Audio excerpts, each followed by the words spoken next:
Our next speaker is Jondi. She is a confident, outspoken speaker ready to share her story. She is passionate about educating others about topics that affect our society today. Let's welcome Jondi and her story, Too Much or Not Enough.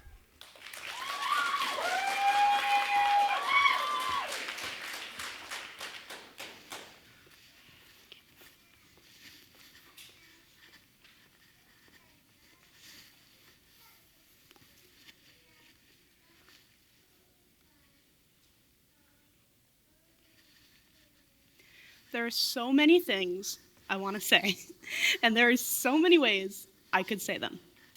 But let's start small, at the beginning.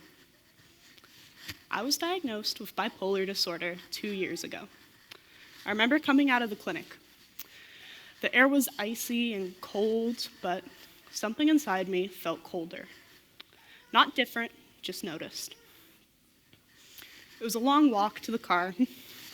Me and my mom sat down, and she had this look in her eye. Like she was trying to protect me, but she just couldn't get the words out. That classic look that moms do. She looked at me, and she said, "You have to be careful who you tell this to." I said, "Why?" Because frankly, I didn't think much of it. I felt like she was more upset than I was, really. She told me that bipolar was more heavily stigmatized. It wasn't like any other diagnosis I had received before, like anxiety, depression. This was different.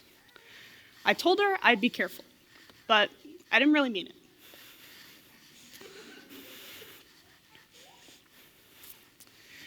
Bipolar has this heavy stigmatism around it. It's like seen differently than any other condition. When I had previously been diagnosed with anxiety or depression, things didn't feel as heavy. Sure, they felt different, but not as bad. It took me a while to realize my father is bipolar. I was heavily sheltered, probably my mother's doing, but the signs clearly were there, and they clearly still are. My father is an addict.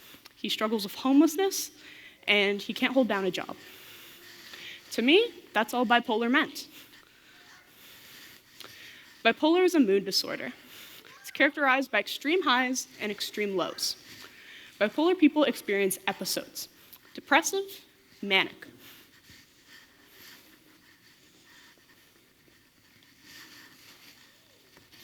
To me, a depressive episode feels like I'm sinking, like I'm drowning in an ocean too vast for anyone to comprehend. I'm falling deeper and deeper. I feel like I can't talk to anybody. I don't do any of the activities I love doing. I'm entirely disoriented, and I feel totally alone. Mania is different. It feels like there's gasoline pumping straight through my veins. I feel like I could talk 1,000 words per hour. I deep clean my entire room. I make plans I'll later cancel, and I feel like I am king of the world.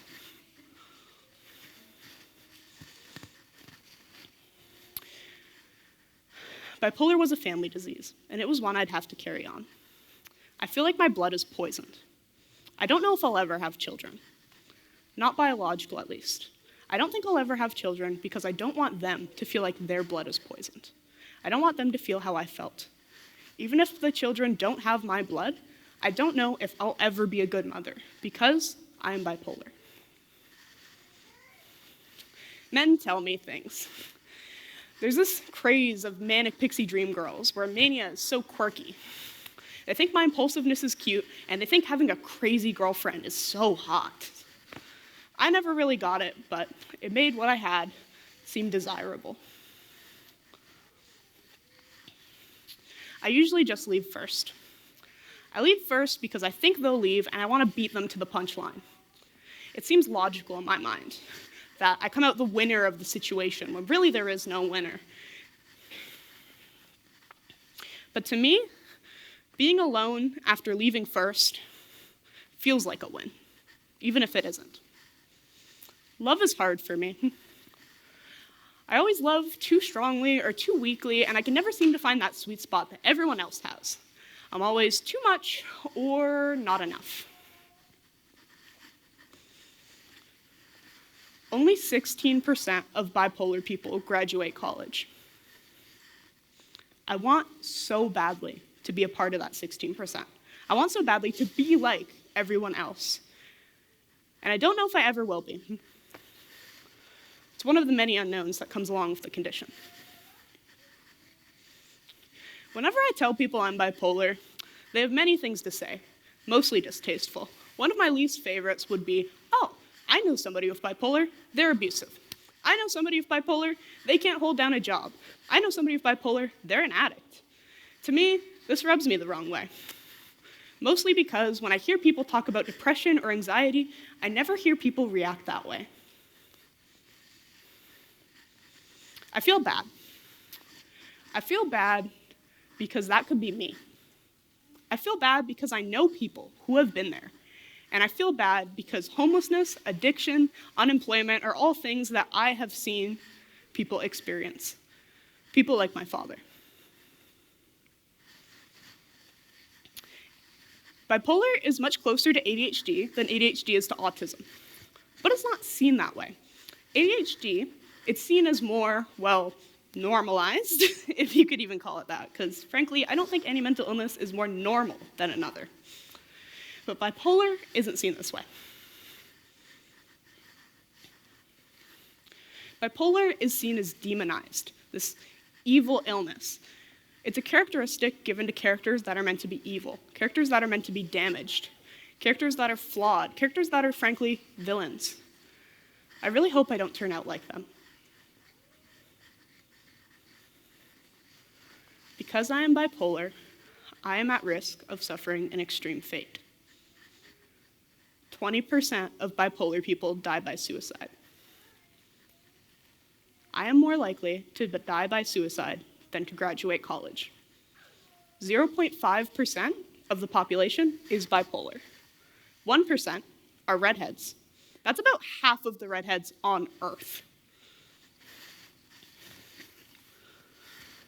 But odds are just that, odds. An odd isn't a guarantee at anything. It's only a brisk guess. It doesn't guarantee that I won't graduate college. It doesn't guarantee that I'll pass away due to my own hand. I beat the odds and have bipolar. And that means that I can beat the odds and have my own normal. My normal doesn't have to look like everyone else's. It doesn't have to be this idea that everyone has in their head of what somebody's life should look like. Because my normal's my own. It's just that. And if I can beat the odds and be bipolar, then I can beat the odds and graduate college.